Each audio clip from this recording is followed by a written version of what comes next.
And I'm sure you all have too. I just talked to Ross today, Hollingsworth, and it made me think of when his house burned completely down. And I've talked to him several times about that story, and now he could probably tell it a lot better. But in the time, I'm sure that was a struggle, right? Seeing everything to ashes. And it makes me also think about Joanne and Regina and how they dealt with the floods out at their property when she was in high school, and just they lost almost everything in a flood. That was a pretty tough time, and that was really discouraging. And there was a lot of questions going on during those times, and even during this last round of storms, people have probably been really discouraged by some things that have been damaged, and cars that have been with trees on top of them, and there's just things like that happen that really test us. And we don't always just say, hallelujah, praise the Lord, my car just got destroyed, right? It's something we have to kind of get through. If you've got medical diagnosis that you have to deal with, we had to deal with Regina's diagnosis of Parkinson's, and we're still dealing with that. It's something we're having to work through. We're just not there yet. But I know in my heart that God won't put us through anything we can't handle. I get that, but it's still difficult. It's still discouraging, right? When you have things like that happen, or you lose a loved one. There's things you have to work through. So there's this unhealthy and kind of unbiblical push to deny the really very real truth that sometimes life is very sad and very difficult and very discouraging, and it really is. It's tough, and the point is though it's natural to feel discouraged at times. It's okay, and don't feel like you shouldn't be, because it's natural.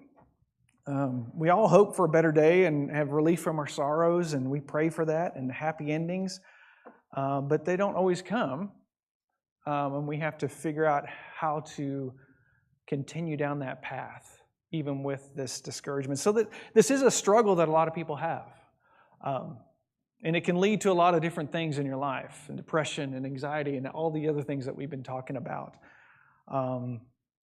But some people actually feel guilty because they feel like they ought to never feel discouraged as Christians. Have you ever felt that way? Oh, I shouldn't feel discouraged. But it's a natural feeling. The key thing, and just like all of these things, the key thing is not to allow this feeling to lead you into a loss of faith or hope or love for where you are. I heard an amen. It really is something that we have to work at. And now that I've gotten all deep on you, then I have to show you that, that sometimes we do have things that are rough in our life, and I have to bring in my dog memes. And, so it's sometimes you have a rough day. Ha, get it? But what's always cool about dogs is that when you get home, they're always excited to see you. I don't care what's been going on in my life. When I get home, Fenway is just wagging that tail, and he's like just going back and forth. He's so excited. And if we could just be that way, just be like dogs sometimes, I think our lives would be so much better. But that's just my theory. But it's easily, there's a difference between being discouraged and being easily discouraged. And that's what we're going to kind of hone on in tonight. And we're going to talk a little bit about discouragement. And then we're going to talk about being easily discouraged, which we don't want to be easily discouraged. They're similar but different. And we'll get into that, because being discouraged is a feeling that comes with a lot of renewed failure. You might have consistent adversity in your life, and that's discouraging. Or repeated rejection at your job or with other things in your life. And that can be difficult. But being easily discouraged is really becoming negative and unsure right at the first sign of trouble. I mean, that's like, oh, well, it's all, I can't do anything. You know, you just throw your hands up right away without even trying anything. So they're different things that we need to be watching for in our lives. So, as you know, I mean, I like to get into statistics and stuff like that too. I like dog memes and I like statistics. And so I was kind of curious what Americans kind of feel. Are they discouraged in the last few years? And what I've seen, and when I looked at this, it was like, it said since last year, there's a decline in the share of Americans who have at least some confidence in the nation's future. And so you can see from 2020, which is COVID, through 2023, there's a decline of 18% down to 12% that have quite a lot of concern about the future of the American way, the United States. And so you see, there's some discouragement there that's probably residing in Americans, and also when you start to look at a little bit more deeper. This area, and you may not be able to see it too well, but more Americans now say life for people like them is worse today than it was 50 years ago. So they asked people, like, what do you feel? And it's gone up from 43% in July of 21 to 58% of people say that it's worse for them than it was 50 years ago. And so there's this underlying discouragement that is creeping up. And a lot of that has to do with a ton of different things that, you know, we don't really have control over in our lives. There's economy, there's other things, there's the politics going on. And of course, I'm not going to get into that. I can't control all that. But what we can control is how we deal with this discouragement in our lives. So let's get into a little bit of that. So, discouragement. How do we overcome that? And really what we want to do is we want to adjust our approach. So it's not really an adjustment of attitude, it's more about an adjustment of approach. So it's realigning your focus and stuff. So it's that. It's natural to feel discouraged like we talked about, or rejected, or fail at something. That's okay. Sometimes in our work and our deadlines and our responsibilities and the things that we have in our lives and information that we're getting is discouraging, like the continued things. If you're continually watching the news all the time, it's like nothing but bad news every single day.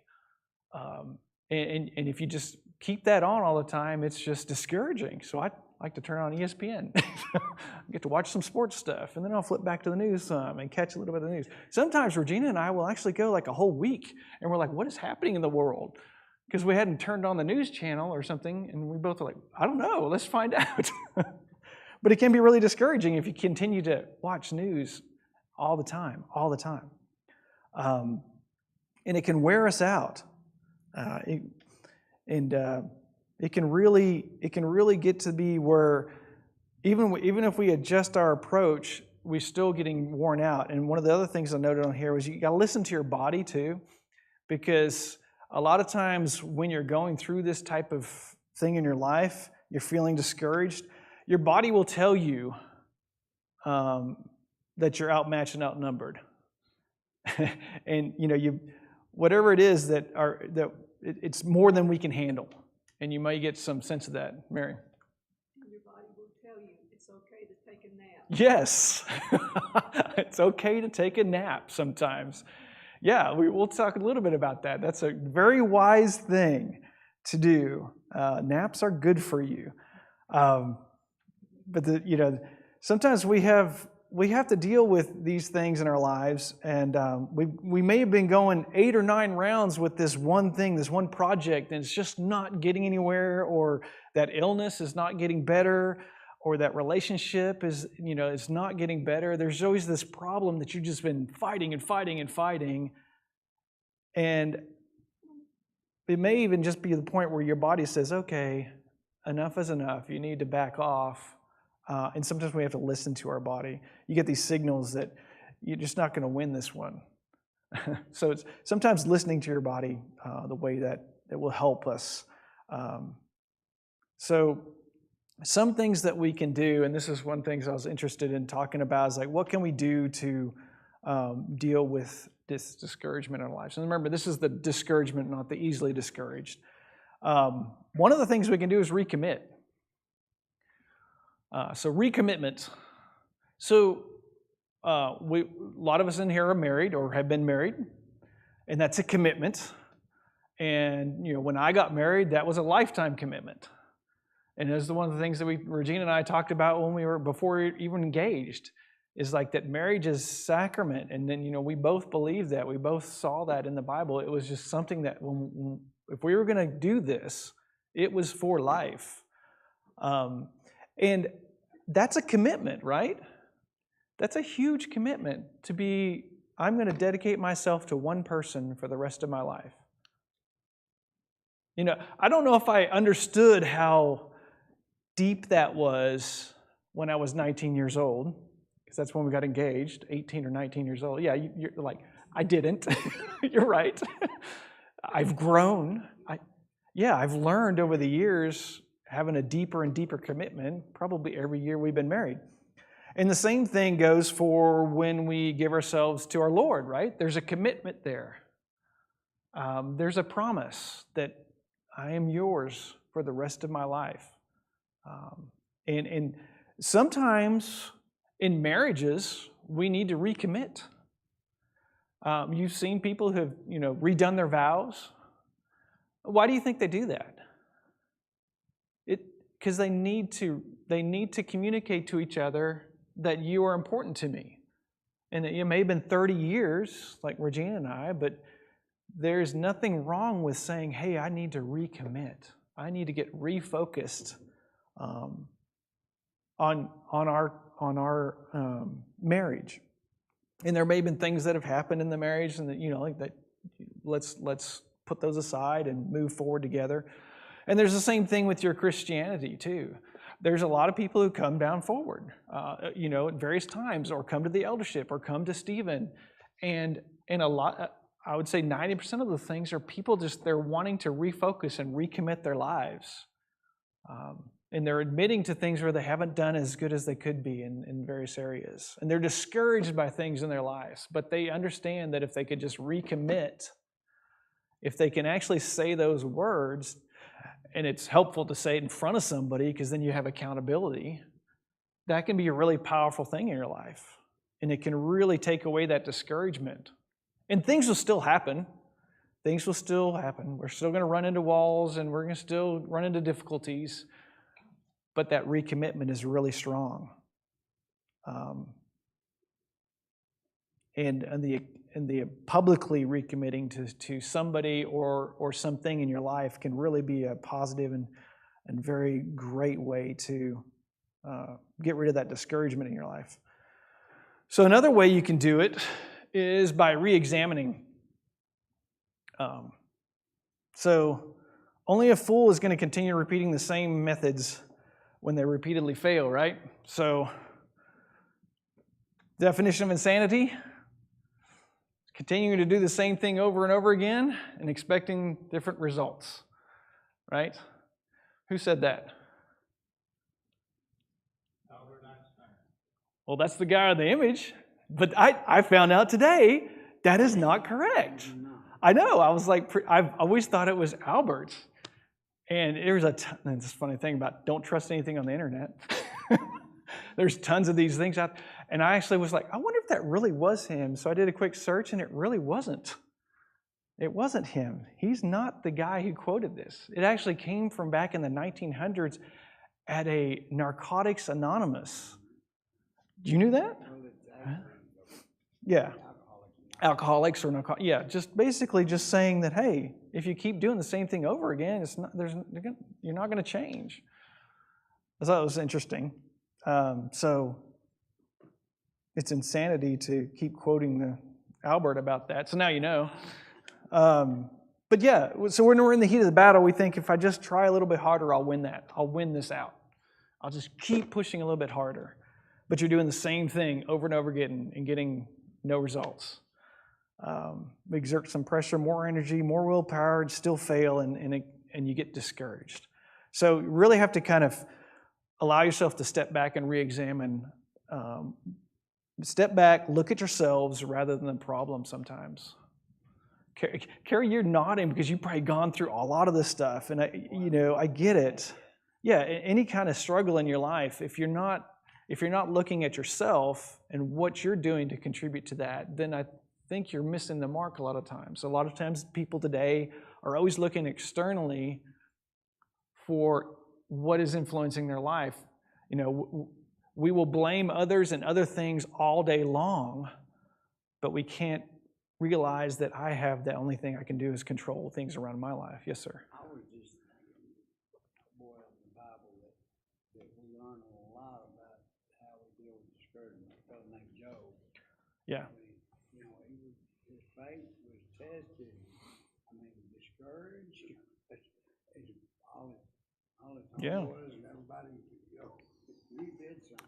Yeah, Job was definitely tested.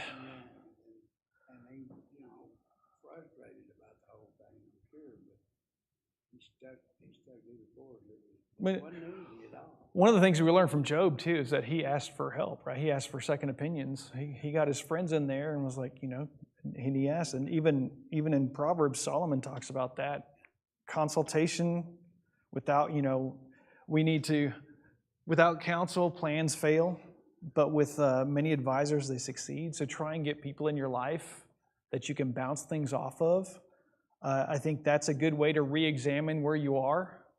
And maybe you need to change. And maybe somebody else will be able to see that a lot easier than you can when you're in the midst of everything. Regina and I do that all the time, and it's amazing to me to sit there. It's like you're just like in this. You cannot see out of this hole, but once you get somebody else and they bounce it up, like, well, it's pretty simple. You just go that direction. And you're like, I couldn't even see it. It's so frustrating sometimes. But that's what we need to do is re-examine sometimes. The third thing we can do is relax. Kind of what Mary was saying. Take a nap. When you're in the throes and just discouraged, sometimes we just need to take a nap. Don't panic, right? Just like that great writer said, much ado about nothing, right? We get all worked up about things. We get really worked up about some things. We just overreact over small things sometimes. And in the midst of that, you get run over by a freight train because you're focused on the wrong things. So we become emotionally exhausted pretty quickly and spiritually spent, like trying to get out of that queasy feeling of this discouragement. Fatigue sets in, becomes our worst enemy. That can even lead to your body starting again tell you that, hey, I can't keep doing this all. We got to make a change here. You're unable to deal with these issues. And that creates even further discouragement sometimes. Why can't I deal with this? Why can't I take care of these things? So we have to learn to relax. And yes, relaxing is a learned action. I'm pretty good at it. I'll just tell you. Sometimes I've been gifted with the ability just to shut things off. And I thank God for that. Because sometimes when I get focused, I go get it done. But man, when I'm done, I'm like, ching, done. And I can sit down and I can relax. Regina, not that way. And there's probably a lot of you who are wired like that. You always got something running in your head. I got to get this done. I got to get that done. And I'm like, let's sit down. Let's take a nap. I've never really had that problem. And early in our marriage, it was frustrating because when I would try and sit down, she was still going. And I'm like, oh, okay, I guess we're cleaning. Are we done yet? Every time we went on a trip, I had to learn real quick that we were going to clean the entire house before we left. It had to be spotless. And not the day we were leaving, the night before, because she can't sleep if everything's not done the night before. It's got to be everything packed, bags by the door, everything cleaned. Otherwise, she won't sleep. So I just learned, okay, I got to get that done before we can relax. But you got to know when to take a break. You just got to know. So there's some things that you got to realize. You got to know when to take a break. whoops, I lost my microphone. Unbroken effort leads to strain and loss of perspective. So I can relate to that as well because as designers and in the architectural field, a lot of the times we're trying to come up with these new and cool ideas and everybody's brainstorming and we're just, sometimes we're at days and days and days of this stuff. And you can get fatigued real quickly and get frustrated if something's not clicking. It's kind of like writer's block. And one of the best things that we've figured out is just take a time out and let's just go. And I even did this the other day. I took a whole group and walked them down out of the building. And we just kind of went out and got coffee somewhere a couple of blocks away, walked over to a park. The kids, I call them, the 20-year-olds, they swang on a swing. And then we just kind of walked back. It took about 30 minutes. It took a break mentally from everything and got back and boom, everybody had new ideas. And it was just being able to take that break was so powerful. Jesus knew that. Even in Mark 6, he said, come away by yourselves to a desolate place and rest a while when he's talking to the disciples. It's like, we need to rest. He understood the importance of that. He had some wisdom there to benefit us. Also, you got to remember to ask for help. That second part of it.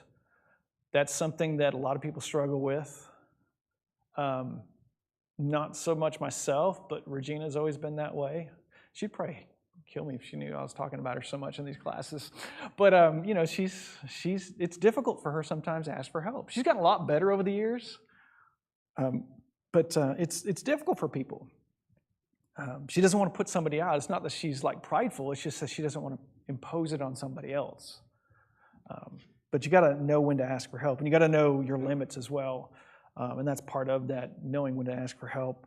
You're going to have this burnout point, and you're going to hit that, and it's different for everybody. But that discouragement feeling is probably one of those yellow lights that come on. Dink, dink, warning, warning. You're getting close to that burnout period. So don't extend your limits too far. When you're feeling that discouragement, either take some time to relax or get some help. And then know who's in charge is the most important thing, because it's a lot of this discouragement in our life is because of ourselves, because of this human effort that we put into everything without reference to God's presence. We forget about God. And that's the truth of it. We get so fixated about trying to get stuff done by ourselves that we forget that He's in control of everything. And we push and we try and we grit our teeth and that rock does just not move. It just doesn't move. I don't know why. But Jesus talked about this when He said, if you have faith as a mustard seed, you shall say to this mountain, move here and there, and it'll move, right? He's like, you got to have that faith. Nothing will be impossible for you. But you got to relax. And remember to take that break, and remember you're a weak human being. And then in the end, God's will be done. Regardless of if I move that rock or not, it's probably not important to Him. So when discouragement comes, we got to recommit to those basic core values and beliefs. You got to re-examine yourself. You got to be ready to try a new approach. You got to learn to relax, and you got to remember God is still in charge. So He will give the victory or the courage to live with loss or less, and all according to your faith, right? So that's something we got to be very, very mindful of. So what do we mean by easily discouraged? People who become easily discouraged, they lack some things. And this is probably not for this group, because I see a lot of you are faithful. But I think there's some people that lack these core values in their lives. And they don't have that belief system and that value system that's greater than themselves. So I think that's where that happens when you get just really easily discouraged. When we have God in our lives and we're always focusing on that, we can do a lot. We can move those mountains. But when people don't have that focus in their life, they don't understand it. People will die for their country if they know the purpose. You've seen that. We just went through Memorial Weekend, where we remembered those who actually gave themselves for our country, for something bigger than themselves. So they had that value. Parents will protect their family and home. Dads will step in front of a bullet to stop something happening to their kids. Same thing with moms. But when discouragement comes, what happens if they don't have that true core value? If you don't have those types of values in your life, there's nothing to sustain them through this time. And there's nothing to comfort them and motivate them to press on. I don't know how you do it. To be completely blunt, I don't know how. It's just something that is very perplexing to me. So let's turn to Matthew 13. We're going to do a little bit of reading.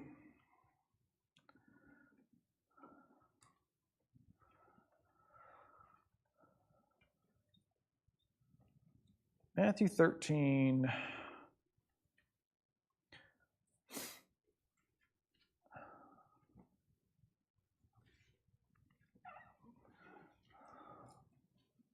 Three through 21, we're going to read.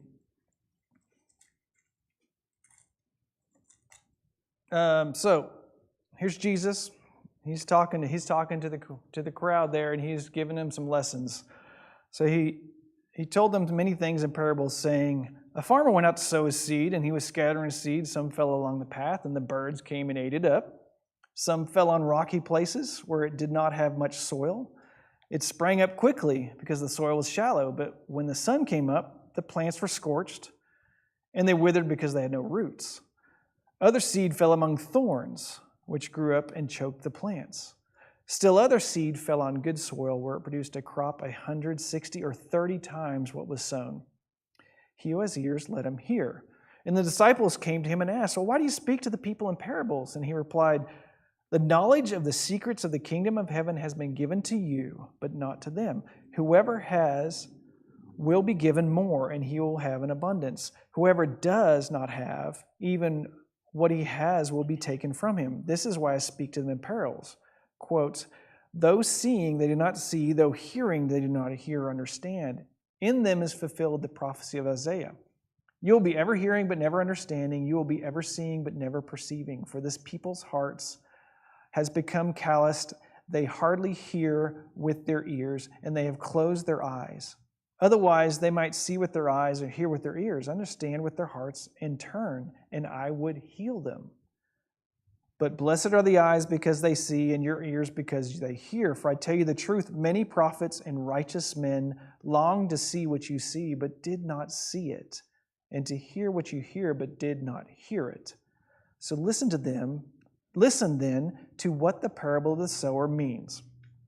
When anyone hears the message about the kingdom and does not understand it, the evil one comes and snatches away what is sown in his heart.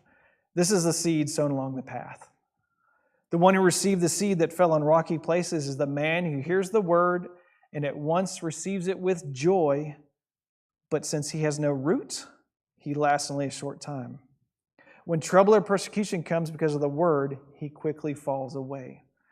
The one who receives the seed that fell among the thorns is the man who hears the word, but the worries of this life and the deceitfulness of wealth choke it, making it unfruitful. But the one who received the seed that fell on good soil is the man who hears the word and understands it. He produces a crop yielding 160 or 30 times what was sown. So that's one of the most beautiful parables. I don't know how many times I've read that. Every time I get something new out of it. It's just a great, great message. And it's so simple and yet deep.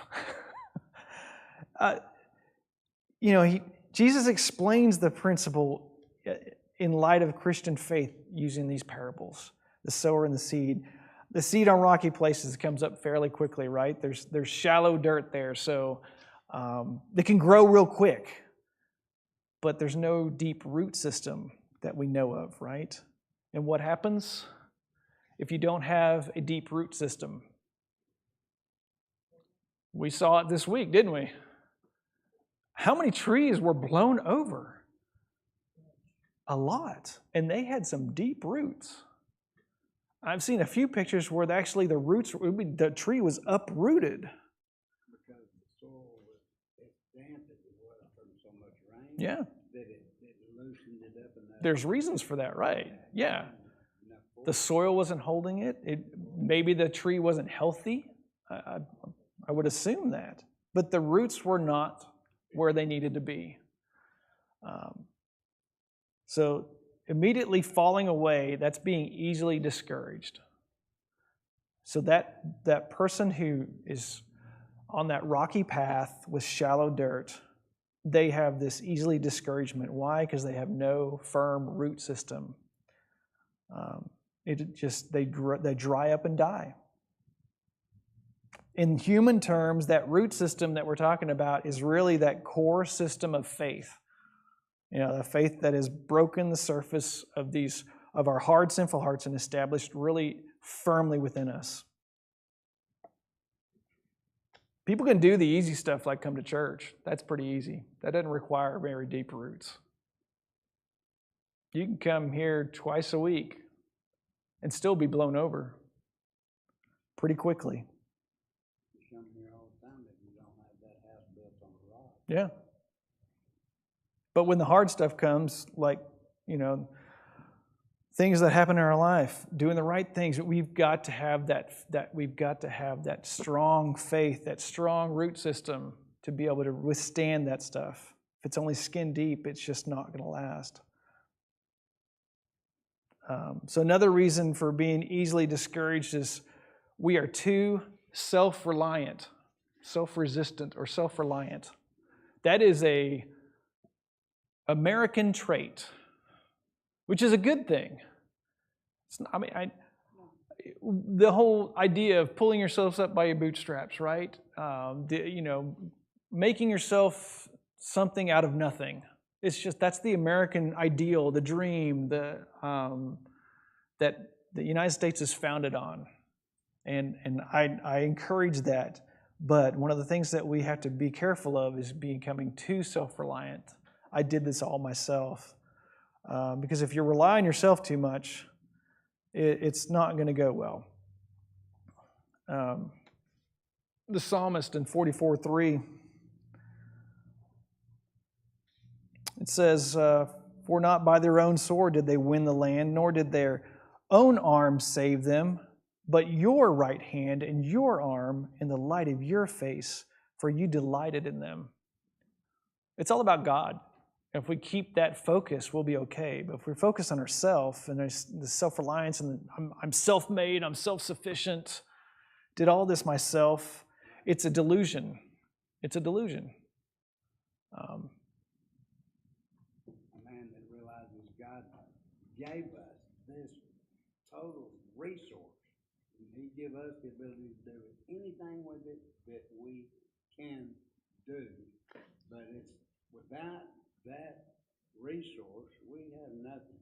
Mm-hmm. But He equipped us with the ability to do that, and you can sit there and just do nothing with it, and nothing happens. Yeah. And I'm going to skip this one, but I do like Psalm 73 says, "My flesh and my heart may fail, but God is my strength of my heart and my portion forever." That's a beautiful thing to remember. So again, one of those things that you could put on your mirror if you could read that every morning and make sure you're focused on God every morning, then that will help keep you from having those easily discouraged moments. And finally, one thing we got to be careful of is distraction, focus, like we talked about. You got to be real careful about that. Because you're going back to the parable of the sower and the seed, and that person who was choked out if you're getting choked out by the world, you're not growing in Christ, it's because that you're being distracted by the things in the world. And being easily distracted is going to set you up for easy discouragement. All these things that we got to be careful of. He's worthy of our attention, not the things in the world. So there's just this we got to be real careful of busyness. It goes to distraction, goes to discouragement. There's that cycle that can happen real quickly. And so, just staying focused is a really important thing. And it made me remember of a story that I had heard about Lance Sijon. I don't know if you've ever heard that. Lieutenant Sijon was in the Air Force Academy back in the 40s. No, I'm sorry, not 40s. It would have been 60s. When Regina's grandfather was stationed there, Colonel Speed, he was one of the commandants at the Air Force Academy. So he got to really know a lot of the cadets. And one of them was Lance. When he graduated, he went to Vietnam, along with a lot of these cadets. And he lost his life there. He was shot down over in Vietnam and was a prisoner of war and died there. But one of the things that I was going to, this is not working. I'll just tell the story. Captain Guy Gruters was one of his friends who was at the Air Force Academy. And Lance was a football player, a really stout guy, really healthy, but Guy Gruters was shot down as well. And so what happens when they ran into each other in captivity? And when Guy saw Lance, he was just taken aback by how he had just been destroyed by captivity. They just tortured him and tortured him and tortured him. And eventually Lance died while Guy was there. Now they had about 100 or so in captivity at the camp in Vietnam. And what Guy tells us is after that happened, they were all refocused and rededicated to staying strong and taking care of each other. And one of the things that they were able to do was to figure out a code. And they call it the tapping code. And what they would do is, unbeknownst to the North Vietnamese, they figured out a way to tap on the floor and the walls so they could communicate to each other. And one of the things that they said every night to each other was GNGBU. Good night and God bless you. And so they were encouraging each other to stay focused on their faith and on each other to get through this. And that's one of the things that if you ever talk to any one of these survivors, a lot of the times they went through horrendous things, but they were able to stay focused, like we talk about here, on what was important in their lives. And that was that everybody comes home safe and that God is in control. So there's some beautiful stories, horrific stories, but they are beautiful stories of faith that we need to remember. So finally, just in summary, that like we talked about tonight, discouragement is normal. Don't feel bad if you're discouraged. Just figure out a way to get refocused, and don't feel bad about it. And the other thing is, there are things to do in cases of legitimate discouragement. Remember, we can re-examine where we are. We can recommit to our promises that we've made. That will help us kind of get an adrenaline shot and get back on path. And remember to relax and let go and let God take care of things. That's really important. And remember that being easily discouraged is really not normal. It shouldn't be that way. We shouldn't be easily discouraged if we continue to have our core values and beliefs forefront in our lives and we don't rely on ourselves as much as God. Put God first. Don't be distracted and lose focus. And then fourthly, just to overcome that easy discouragement, remember, just focus on God's Word and His eternal promises, and it helps us remain focused and fruitful as we wait for Jesus to return. So there's a lot of things to remember there while you're in the heat of these types of struggles. But they are good to kind of talk about them right now and to think about how you're going to apply that new strategy next time you have a really discouraging moment. We can think about these things. And I guess reading the Bible every day is an encouragement, right? And so I'd encourage you to do that in your life. It's amazing how those words can affect you every day, no matter what you're reading. Like I said, every time I read the parable of the sower, I get something new out of it. I get another encouragement, another blessing. Yeah, there's layers of it that just, I mean, how many times I read the Old Testament, and every time I'm like, oh, now I see God over here. He revealed me in this story over here, and I see him in this character, and it's amazing. So I just want to encourage you about that. So any comments? We got a few minutes. Jack? Oh, go ahead, Jack. 4:8, Paul's talking about focusing on the things that are important. Finally, brothers, whatever is true, whatever is honorable, whatever is just, whatever is pure, whatever is lovely, whatever is commendable, if there is any excellence, if there is anything worthy of praise, think about these things. Think about these things. Yeah, the whatevers may be big, but probably small.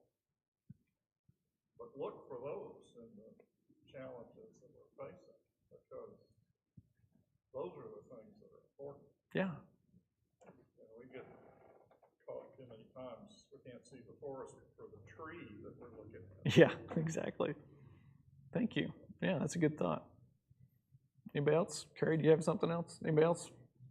You had something? I was just going to say, you made me think when you were talking about pretty good at relaxing, and I used to think of it as a silly thing. I said, but I'd say, well, I'm very good at allowing gravity to have its effect on me. I'm kind of a large fellow, and I'm pretty good at it. But when you get to where, like, if somebody's having trouble with all the distractions, and just focus, let gravity hold you for a minute, and then stop and realize God is, we take it for granted, but it's pretty easy to do. Just let that have its effect on you, and realize that you're in pretty good shape. Yeah. God provides that. I mean, I blame it on God because we can scientifically figure out physics and reasons that gravity is there, but all that wouldn't happen if it weren't for God. And just start there and find the core, just be still and let God hold Be you still. together. I like that. Yeah, be still. Just absorb where God is in the life. That's a really good thing to focus on. Mary? Mitch, I'd like you to teach this class to the teenagers. Oh, Really? It's not a joke. I'd love to. That's very true. well, we all need it. Yeah. All right. Thank you, everybody.